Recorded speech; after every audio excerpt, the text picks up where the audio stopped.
So there's this article I just read on IGN, and it's about why people hate EA. And they're acting like, oh, it's totally uncalled for, totally unwarranted. No one has any good reason to have any distaste for what companies like EA do. These practices are totally fair. Blah, blah, blah, blah, blah, blah, blah, blah. Now, listen. I don't mind companies getting money for selling their products. I'm not one of these people who thinks that we should just get all our games for free and not have to pay anything for them. No. I don't mind paying for a game up front with that first purchase. What I do mind is when these companies try to take all of my money. I don't mind them having my money, I don't mind them having some of it, I just don't like it when they try to squeeze every last drop, every nickel and dime out of me that they possibly can. But anyway, there was a point in this article that I found really interesting. The highlight of the whole thing for me was this point where they said that companies like EA, and pretty much all companies nowadays, are treading the water with DLC, just experimenting, seeing what they can get away with, seeing what they can do, and not necessarily to exploit the gamers or because they are being actively malicious towards us or whatever, but rather because they have to. They have no choice. See, supposedly we've gotten to a point where, because games are just so ridiculously expensive just to make, that in order to compensate for that, in order to make sure they get all that money back, they have to find ways to make these games more expensive. And unless they want to jack up the price to like $70 or $80 because a $60 price tag just isn't enough anymore, they've got to work their way around that by finding ways to take your money by other means, by selling other little chunks of the game on the side, and hoping that they can get more money from that. And so they're trying it with all sorts of things, even endings of games. And a lot of these things are just really, really stupid decisions on the parts of, like, all parties. And I don't like what's going on, I don't like what they're doing. But it just really got me thinking. Just this idea that they can no longer afford to just sell you the game, the one product, at its default price at $60, and hope for that to make it worth just making the game. You can blame this on inflation, on the bad economy or whatever, I guess I do. Because it's like everything is just getting more expensive over time.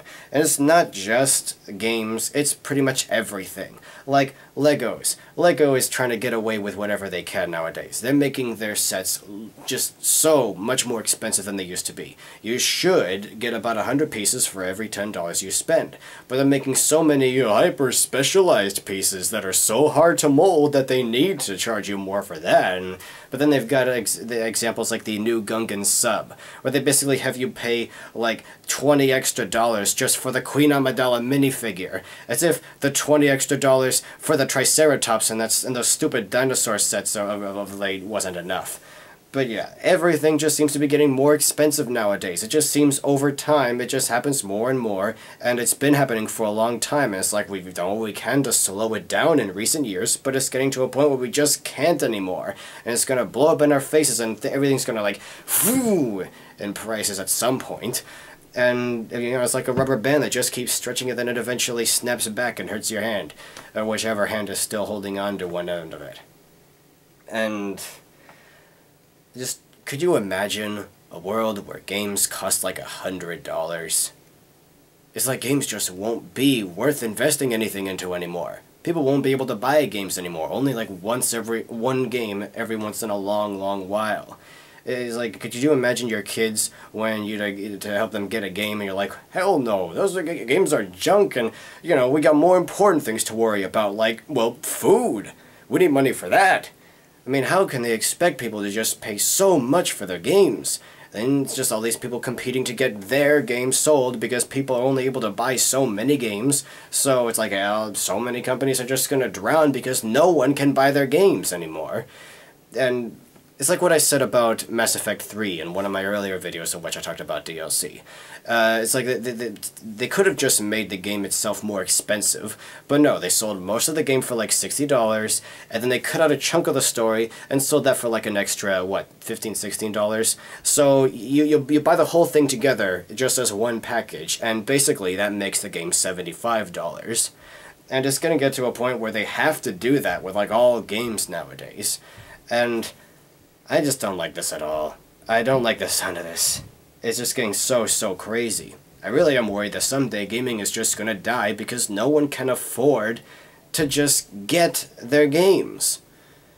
But anyway, what do you guys make of this? You know, Alpha Megasin, I really want to know what you think of this, what you think of this article and these developments, because not so long ago you talked about lowering the price of games, but since there seems to be this growing consensus that no, we need to jack the prices higher just to get any money back, it's like, what do you think of this? But anyway, I guess that's all I have to say for now. Toodles, peeps. All your monies belong to us.